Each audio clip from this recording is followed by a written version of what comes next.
آپ بھی لیبل قرآن حدیث کا لگاتے ہو, بات قرآن حدیث کی نہیں ہوتی, آپ کی اپنی رائے ہوتی ہے. وہ آپ قرآن حدیث سے ایک چیز اخذ کر رہے ہوتے ہو, وہ آپ کی رائے ہے, اور ایک وہ ہے جو فقہا نے اخذ کی ہے. تو آپ کی رائے کے مقابلے میں ہم کس کی رائے کو پیش کر رہے ہیں؟ فقہا کی. جیسے میں نے مسئلہ بیان کیا تھا نا کہ میاں بیوی 20-30 سال بھی اگر دور ہوں, ملاپ نہیں ہے, تو بچہ پیدا ہوگا تو کیا ہوگا؟ ثابت النسب. یہ کہا تھا نا میں نے. اس پہ بعض نام نہاد اسکالرز نے بڑا مذاق اڑایا میرا کہ دیکھو کرامتی بچے پیدا ہو رہے ہیں ان کے یہاں, 20-30 سال ہو گئے میاں بیوی ملے نہیں ہیں اور بچہ پیدا ہو رہا ہے, کس کے کھاتے میں ڈالا جا رہا ہے؟ شوہر کے. تو یہ حلالی کہاں سے ہو گیا؟ بعض لوگوں نے بڑا ریکارڈ لگایا کہ سارے کرامتی مولوی معاذ اللہ اس طرح کی باتیں. حالانکہ علمی بات کا جواب کیسے ہونا چاہیے؟ علمی انداز میں. جناب توصیف الرحمان صاحب جو سعودی عرب میں ہوتے ہیں, انہوں نے میرا بڑا مذاق اڑایا اس کلپ پہ, اور کہا کہ یہ بہشتی زیور کا دفاع کر رہا ہے, کیونکہ یہ مسئلہ لکھا ہوا ہے بہشتی زیور میں. پھر وہی جو محترم کا اسٹائل ہے کہ اندھے مقلد ہیں اور بہشتی زیور قرآن و حدیث کے خلاف, اور پھر ایک حدیث کوٹ کی ہے بخاری کی, جو میں نے بخاری کی حدیث کوٹ کی تھی اسی کا غلط مفہوم بیان کیا ہے. بخاری کی حدیث ہے الولد للفراش, بچہ اس کا جس کے بستر پہ پیدا ہوا, یعنی جس کی بیوی کے پیٹ سے پیدا ہوا. یہ تو سب مانتے ہیں, اس حدیث کا یہ مطلب ہے. جو زانی ہے وہ محروم ہوگا, اس کو بچہ نہیں ملے گا. اس حدیث کا صاف مطلب ہے کہ زنا ثابت بھی ہو جائے, پتہ چل جائے کہ اس نے زنا کیا ہے, بچہ پھر بھی اس کا نہیں ہوگا. اس حدیث میں یہ کوئی تفصیل نہیں ہے کہ زنا ہوا ہے کہ نہیں ہوا. تو توصیف الرحمان صاحب نے میرے خلاف ایک پورا وہ کر دیا, اور نیچے جتنے لوگوں کے کمنٹس تھے وہ سارے میرے خلاف, کہ ان کو تو فقہا یا اس ٹائپ کا ان کا وہ تھا. تو توصیف الرحمان صاحب کی خدمت میں چند باتیں عرض کر دوں میں, اگر آپ اجازت دیں, تاکہ یہ بھی ایک نمٹا دیں نا. جناب توصیف الرحمان صاحب, چونکہ آپ نے قرآن و حدیث کو اپنی کھوپڑی سے سمجھا ہے نا, اس لیے یہ باتیں آپ کے مینٹل لیول سے بولو اوپر کی. اگر آپ فقہ پڑھ لیتے نا, آپ سعودی عرب میں رہتے ہو نا, فقہ حنبلی پڑھ لیتے, کسی سعودی بڑے مفتی سے پوچھ لیتے, تو آپ کو میرے خلاف کلپ بنانے کی جرت نہیں ہوتی. سعودیہ کے شیخ بن باز نے اس سے کسی نے پوچھا کہ ایک عورت نے کہا کہ مجھ سے کسی نے زنا کیا ہے اور مجھے پتہ ہے کہ یہ بچہ ولد الزنا ہے, تو انہوں نے کہا کہ آپ توبہ استغفار کرو, بچہ آپ کے شوہر کا کہلائے گا. عورت کو 100% یقین ہے کہ بچہ کس کا ہے, یہ زنا سے پیدا ہوا ہے. تو پہلے توصیف الرحمان صاحب آپ ایک کلپ کس کے خلاف بنائیں؟ سعودیہ کے سابق مفتی اعظم شیخ بن باز رحمہ اللہ تعالیٰ کے خلاف بنائیں. لیکن وہاں سعودیہ میں آپ کو, کیونکہ اپنا منجن جو آپ بیچ رہے ہیں نا, اپنے فقہ کا, اپنے مسلک کا, اس میں آپ کو علماء دیوبند سے کچھ تکلیف ہے. سمجھ رہے ہیں نا؟ لیبل تو آپ یہ لگاتے ہیں ہم قرآن و حدیث کی اشاعت کر رہے ہیں, لیکن اصل میں آپ کا مقصد ہے بر صغیر میں, کیونکہ علماء فقہ حنفی کو زیادہ فالو کیا جاتا ہے نا, تو یہاں آپ کا منجن اس طرح کی باتیں کیے بغیر بکے گا نہیں. جو اسٹائل آپ کا ہے نا وہ یہی ہے. تو سب سے پہلے کلپ کس کے خلاف بناؤ؟ بن باز کے خلاف. دوسرا کلپ آپ کو بنانا چاہیے فقہ حنبلی کے خلاف. مغنی ابن قدامہ فقہ حنبلی کی مشہور کتاب ہے. سعودی عرب کی عدالتوں کے قانون کا لا ہے فقہ حنبلی. جب جج وہاں پہ وکیل بحث کر رہے ہوتے ہیں نا, قرآن اور حدیث کے ساتھ ساتھ فقہ حنبلی کی کتابوں کے حوالے دے رہے ہوتے ہیں. تو فقہ حنبلی میں لکھا ہوا ہے کہ 20 سال بھی میاں بیوی اگر دور رہے ہوگا تو کس کا ہوگا؟ شوہر کا ہوگا. تو میں توصیف الرحمان صاحب جو بہت حق پرست سمجھے جاتے ہیں, حق بیان کرنے کا کوئی موقع ہاتھ سے چھوڑتے نہیں ہیں, تو فقہ حنبلی کی جس کتاب میں یہ لکھا ہوا ہے نا, آپ کہتے ہیں تو میں انشاءاللہ اس کا نام اور صفحہ نمبر بھی آپ کو بتا, کیونکہ میں یہاں کتابیں لے کے تو نہیں بیٹھا نا. لیکن توصیف الرحمان صاحب کبھی بھی یہ دعویٰ نہیں کریں گے کہ بن باز کا یہ فتویٰ نہیں ہے اور فقہ حنبلی میں ایسا نہیں لکھا, کیوں ان کو پتہ ہے کہ میں دکھا دوں گا اگلے. پھر اس میں آپ انکار کرو میں دکھا دوں گا یہ لکھا, یا آپ حوالہ مانگو تو بھی میں دکھا دوں گا, یہ میرا پکا وعدہ ہے. تو جناب توصیف الرحمان صاحب سے میری گزارش ہے کہ آپ ایک لال رومال ڈال کے اسی طرح کیمرے میں اسی اسٹائل سے جو مغلظات آپ نے بہشتی زیور کے خلاف بکی ہیں, آپ وہی فقہ حنبلی کی کے خلاف بھی بولو بکیں. کائنڈلی بکیں کے ساتھ کائنڈلی جڑتا نہیں ہے. کائنڈلی کا مطلب تو کائنڈلی نا, بکیں تو تھوڑی سی ابیوزو لینگویج ہے. اور مجھے اس اسٹائل میں جواب دینا اچھا نہیں لگ رہا، لیکن آپ کا اسٹائل اگر علمی ہوتا نا، جو کبھی بھی ہوتا نہیں ہے، تو میں بھی علمی انداز میں آپ کے احترام کے ساتھ جواب دے دیتا. بعض اہل حدیث ہیں ان سے ہماری ڈیبیٹ ہوتی ہے لیکن تمیز سے ہوتی ہے، وہ بھی ہمارا احترام کرتے ہیں، ہم بھی احترام کرتے ہیں، کوئی طنز نہیں کرتے. یہ لوگ، یہ جو مولانا احتشام الہی ظہیر صاحب ہیں، کتنے سلجھے ہوئے آدمی ہیں اہل حدیث میں. یہ توصیف الرحمان صاحب تو لگتا ہے کہ ان کا مقصد ہی منجن بیچنا ہے، قرآن حدیث نہیں ہے.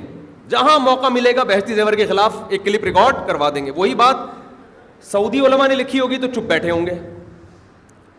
تو جناب توصیف الرحمان صاحب، آپ کے حق پرست ہونے کو میں اس وقت مانوں گا کہ آپ واقعی قرآن و حدیث کی خدمت کر رہے ہو. جو اسٹائل میں آپ نے بہشتی زیور اور میرے خلاف کلپ ریکارڈ کروایا ہے، مغنی ابن قدامہ جو فقہ حنبلی کی مشہور کتاب ہے، اور علامہ ابن قدامہ جو فقہ حنبلی کے مشہور عالم ہیں، ان کے خلاف بھی آپ اسی اسٹائل سے کلپ ریکارڈ کرواؤ جس میں لکھا ہے کہ میاں بیوی 20 سال بھی ایک دوسرے سے دور رہے ہوں تو بچہ حلالی ہوگا، ناجائز بولو نہیں ہوگا.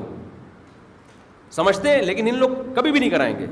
ان کو بیر ہے بہشتی زیور اور فقہ حنفی سے، کیونکہ ہندوستان، پاکستان، بنگلہ دیش، یہاں جب سے اسلام آیا ہے فقہ حنفی کی شکل میں آیا ہے، تو ان کو فقہ حنفی سے بیر ہے.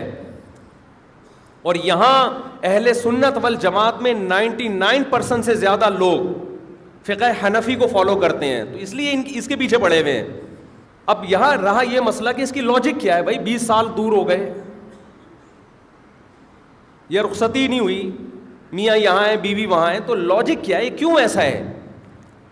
ایک تو پہلی بات، اس کی دلیل کیا ہے؟ دلیل اس کی یہی حدیث ہے، الولد للفراش، بچہ کس کا ہوگا؟ حدیث کہہ رہی ہے زانی کا نہیں ہوگا. تو حدیث میں یہ ڈیٹیل نہیں ہے کہ عملاً زنا ہوا ہو یا نہیں ہوا ہو، زنا کا امکان ہو یا نہیں ہو، یہ حدیث میں ڈیٹیل نہیں ہے. قرآن حدیث جب آپ کی مرضی کے اگینسٹ ہوتا ہے تو اس کو بدل لو، ٹھیک ہے نا، اور جب آپ کی خواہشات کے مطابق ہو تو پھر ٹھیک ہے. یہاں حدیث آپ کے مسلک کے خلاف جا رہی ہے تو فوراً ریکارڈ لگانا شروع کر دیا. اب سوال پیدا ہوتا ہے، پہلی بات یہ کہ بہشتی زیور میں یہ کیوں لکھا ہے؟ اس لیے لکھا ہے کہ قرآن و حدیث میں اس طریقے سے، اس لیے لکھا ہے بہشتی زیور میں. اور فقہائے حنفیہ نے قرآن حدیث ہی سے یہ مسئلہ مستنبط کیا ہے. فقہ حنبلی میں قرآن و حدیث ہی سے یہ آیا ہے. کیسے آیا یہ میں آپ کو بتاتا ہوں. میں یہ اس لیے ڈیٹیل بتا رہا ہوں کہ آج لوگوں کے پاس علم کی گہرائی نہیں ہے، پراپر وے میں علم حاصل نہیں کرتے ہیں. ہر آدمی جس کا منجن کہیں نہیں بکتا مذہبی اسکالر بن جاتا ہے. وہ کیا بن جاتا ہے؟ مذہبی اسکالر. یہ ایسا ہے کیوں؟ ایسا اس لیے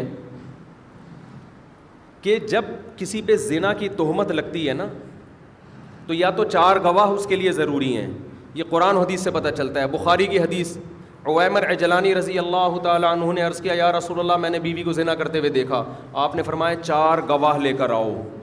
وَإِلَّا حَدٌّ فِي ظَهْرِكَ، بخاری کی حدیث ہے، ورنہ تمہاری کمر پہ بولو کوڑے لگیں گے. انہوں نے کہا میں کہاں سے لے کر آؤں 4 گواہ؟ زنا کرتے ہوئے دیکھا تھا، جو بچہ ہوا تھا وہ کیا کہلائے گا؟ ان کا خیال یہ تھا میرا بچہ نہیں ہے.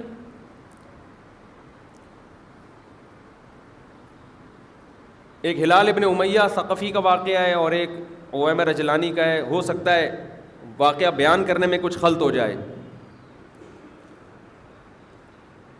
تو نبی نے صحابی سے کیا فرمایا کہ 4 گواہ لے کر آؤ ورنہ کیا ہوگا.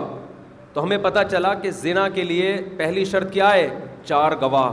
اس کے بغیر آپ کسی پہ زنا کی تہمت نہیں لگا سکتے. پھر سورہ نور کی آیتوں سے پتہ چلتا ہے، سورہ نور کی آیتوں سے، کہ اگر شوہر بیوی پہ تہمت لگائے اور شوہر کے پاس 4 گواہ نہیں ہیں تو وہ 4 قسمیں اٹھائے گا عدالت میں جا کے.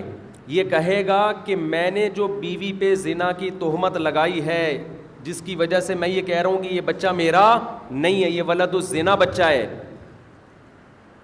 تو میں اس دعوے میں سچا ہوں. اگر میں جھوٹا ہوں تو مجھ پر اللہ کی لعنت. یہ 5ویں دفعہ میں کہے گا. آپ کہہ سکتے ہیں نا میاں بیوی اتنی دور ہیں تو بچے کو ہم کیسے شوہر کے کھاتے میں ڈالیں؟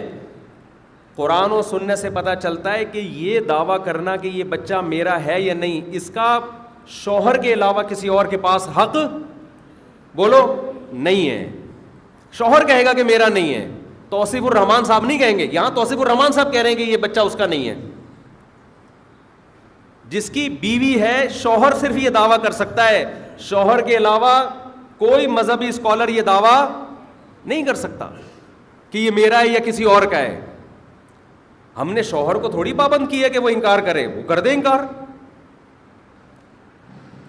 بھائی بیوی 20 سال سے وہاں ہے, یہ رخصتی ہوئی نہیں, شوہر امریکہ میں ہے, بیوی کہاں ہے؟ پاکستان میں. 1 سال بعد بچہ پیدا ہو گیا, آپ کہہ رہے ہیں یہ کیسے پیدا ہو گیا؟ تو بھائی منہ سے پھوٹ دے نا, یہ بندہ جو اس بچے کا باپ ہے وہ کہہ دے میرا نہیں ہے. اس کو کس نے منع کیا ہے؟ وہ چپ بیٹھا ہوا ہے اور توصیف الرحمان صاحب کہہ رہے ہیں اس کا نہیں ہے. یہ قرآن و حدیث سے ثابت کر کے دکھاؤ آپ. نکاح کے بعد شریعت یہ نہیں دیکھتی کہ امکان ہے یا نہیں ہے. شوہر انکار کرے گا, قرآن حدیث سے یہ پتہ چلتا ہے. ہاں اگر قرآن حدیث کے علاوہ کسی اور کو اپنا باپ بنایا ہوا ہے تو پھر ایک الگ بات ہے. قرآن حدیث سے کوئی دلیل لے کر آؤ. اور فقہ حنفی میں اور فقہ حنبلی میں اسی لیے ہے یہ مسئلہ اسی طرح لکھا ہے کیونکہ قرآن حدیث میں ایسا ہے. کیونکہ فقہ حنبلی اور فقہ حنفی تورات اور انجیل سے اخذ کردہ نہیں ہے, قرآن و حدیثی سے اخذ کیے ہوئے ہیں. تو ہم نے نہیں کہا کہ یہ بچے کا انکار نہیں ہو سکتا, ہم نے کہا ہو سکتا ہے, لیکن یہ انکار محلے والے نہیں کریں گے, یہ توصیف الرحمان صاحب نہیں کریں گے. یہ انکار کون کرے گا؟ شوہر کرے گا عورت کا. وہ کہے گا میں 20 سال سے یہاں بیٹھا ہوں اور میں نہیں ملا, نہ مجھے کوئی جن چڑیل بھوت اٹھا کے لے کر گیا وہاں پہ, تو میرا نہیں ہے. ہم کہتے ہیں موسٹ ویلکم, آپ کو حق حاصل ہے کہ آپ بولو آپ کا نہیں ہے. لیکن جب آپ نے یہ کہہ دیا توصیف الرحمان صاحب کہ یہ بچہ اس کا نہیں ہے, تو شوہر کہے گا نا قرآن و حدیث سے پتہ چلتا ہے کہ یہ میرا نہیں ہے. تو اب شوہر کو قرآن حدیث سے پتہ چلتا ہے کہ یہ دعویٰ بغیر لعان کے یا بغیر گواہوں کے کرنے کی اجازت نہیں ہے. ایسا نہیں ہے گھننا من کے بول دیا میرا نہیں ہے, چل بھائی تیرا نہیں ہے. نا نا نا نا نا نا. جب آپ نے یہ کہہ دیا میرا نہیں ہے, اس کا مطلب تم اپنی بیوی کو کیا کہہ رہے ہو؟ زانیہ. تو زنا کے لیے سورہ نور بیان کرتی ہے 4 گواہ لے کر آؤ, یا لعان کرو. لعان عدالت میں جاؤ اور بولو جج کے سامنے کہ جج صاحب میری یہ بیوی نے جو بچہ جنا ہے یہ میرا بچہ نہیں ہے, میں تو 20 سال سے پاکستان میں اور بیوی 20 سال سے امریکہ میں ہے, یہ میرا ہو نہیں سکتا. جج کہے گا سمجھ میں آتا ہے یار, میری بھی سمجھ میں نہیں آتا کہ کیسے ہو گیا تمہارا, لیکن تمہیں پورا حق حاصل ہے, یا تو 4 گواہ لے کر آؤ. آپ کو میرے پاس گواہ نہیں ہے, جج کہے گا پھر لعان کرو. لعان 4 مضبوط قسمیں اٹھاؤ کہ میری بیوی نے زنا کیا ہے اور یہ بچہ میرا بولو نہیں ہے. 5ویں دفعہ یہ کہو کہ اگر میں جھوٹ بول رہا ہوں تو مجھ پر اللہ کی لعنت. جب یہ 5 دفعہ یہ قسمیں اٹھائی جائیں گی تو پھر عدالت عورت کو پکڑ کے لائے گی عدالت کے کٹہرے میں, کہے گی تیرے میاں نے تجھ پہ تہمت لگائی ہے, تو اقرار کر کہ یا تو نے زنا کیا ہے یا قسمیں اٹھا.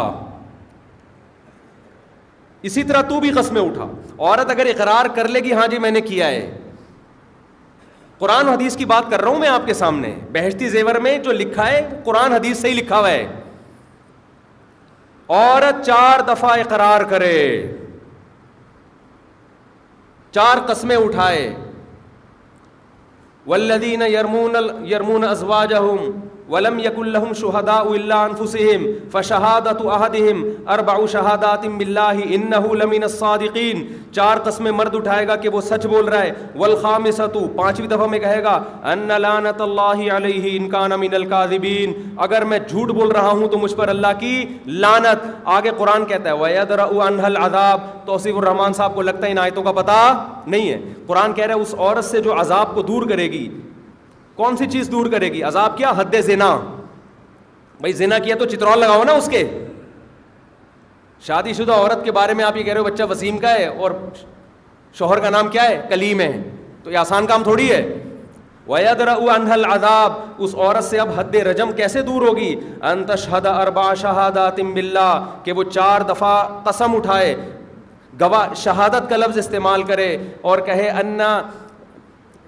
ان لعنت والخام ويدرؤهن العذاب ان تشهد اربع شهادات بالله انه لمن الكاذبين کہ میرا شوہر جھوٹ بول رہا ہے. والخامسۃ اور پانچویں دفعہ میں کہے ان غضب اللہ علیہا مجھ پر اللہ کا غضب ان کان من الصادقین اگر شوہر سچ کہہ رہا ہے. یہ 5 قسمیں اٹھائے بغیر عورت کی جان بولو نہیں چھوٹے گی. اگر وہ قسمیں نہیں اٹھاتی اقرار کر لیتی ہے تو بھئی آ جاؤ پھر حد زنا ہوگی. اور اگر وہ قسمیں اٹھا لیتی ہے تو دونوں نے قسمیں اٹھا لی نا, اس عمل کو کیا کہا جاتا ہے؟ لعان.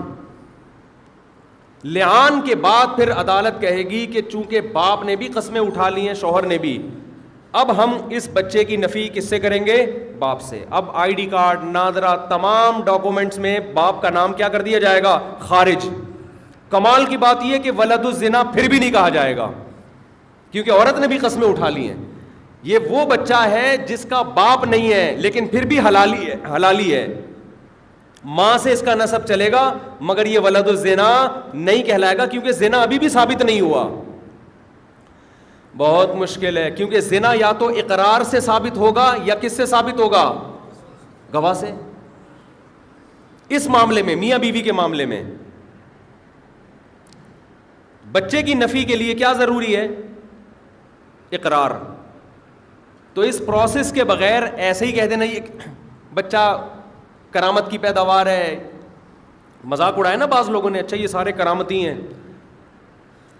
اس زمانے کا سب سے بڑا المیہ پتہ ہے کیا ہے؟ ہر آدمی قرآن حدیث کو لے کے کھلواڑ بنایا ہوا ہے, یہ سب سے بڑا مسئلہ ہے. اور میں توصیف الرحمان صاحب سے ویسے بھی یہ کائنڈلی گزارش کرتا ہوں کہ آپ اپنے مسلک کو فوکس کر رہے ہو, اسلام کو فوکس نہیں کر رہے. آپ کی اسپیچز سے یہ پتہ چلتا ہے ہمیں. دیکھو یوتھ کلب والے بھی اہل حدیث ہیں لیکن مسلک کی پرچار کے لیے, سارے تو نہیں ہوں گے لیکن بہت سے اس میں ان کو پروموٹ کرتا ہوں. کیوں؟ یونیورسٹیوں میں ان کا کام مسلک کو پروموٹ کرنا نہیں ہے. کس کو پروموٹ کرنا ہے؟ اسلام کو. لہذا آپ کو وہاں حنفی بھی ملیں گے, اہل حدیث بھی ملیں گے, آپ کو شافعی بھی ملیں گے. کہتے ہیں یہ مسائل, یہ تو کوئی کسی بھی مسلک کو فالو کر لے جو قرآن و سنت سے ثابت ہو. حنفی بن جاؤ, شافعی, کچھ نہیں ہوتا اس سے, صدیوں سے چلے آ رہے ہیں. لیکن توصیف الرحمان صاحب کی کوشش کیا ہے؟ سلفیت کو پھیلانے, خاص نظریے کو. تو میں توصیف الرحمان صاحب جیسے لوگوں کی خدمت میں ایک بات عرض کرتا ہوں کہ آپ پورے سال محنت کر کے جتنے لوگوں کو سلفی بناتے ہو نا, اتنے ہمارے ایک سال میں اس سے زیادہ حنفی بچے پیدا ہو جاتے ہیں. حقیقت ہے. تو یہ آپ کی کوشش کام آنے والی, نہ اس کا دنیا میں کوئی خاص رزلٹ نکلے گا اور نہ آخرت میں تو ویسی ان چیزوں پہ اجر نہیں ہے. میں نے آج تک لوگوں کو حنفی بنانے کی کوشش کی. ہاں دفاع ضرور کرتے ہیں, کوئی الزام آتا ہے تو دفاع ضرور کرتے ہیں کہ غلط الزام لگ رہا ہے. ہمارے پاس تو الحمدللہ بہت سے غیر مسلم ہمارے ہاتھ پہ مسلمان ہوئے, ہم نے آج تک ایک کو نہیں کہا کہ آپ حنفی بن جاؤ. فرقہ کو پروموٹ کرنے والے یہ لوگ ہیں. اور میں بتا رہا ہوں, میں اہل حدیث کی بات نہیں کر رہا, اہل حدیث میں بڑے معتدل لوگ بھی ہیں. احتشام الہی ظہیر صاحب ہیں, ابتسام الہی ظہیر صاحب ہیں. ہم جب بھی جاتے ہیں ان سے کوشش کرتے ہیں ملاقات ہو, بات چیت ہو, کوئی وہ اختلاف بھی ہوتا ہے تو ایک تمیز کے دائرے میں وہ ریکارڈ کروا دیتے ہیں. ان لوگوں کا تو کام ہی طنز سے شروع ہوتا ہے اور طنز پہ ختم, اور ان کے جو فالوورز ہیں وہ بھی اسی طرح کے ہی ہیں.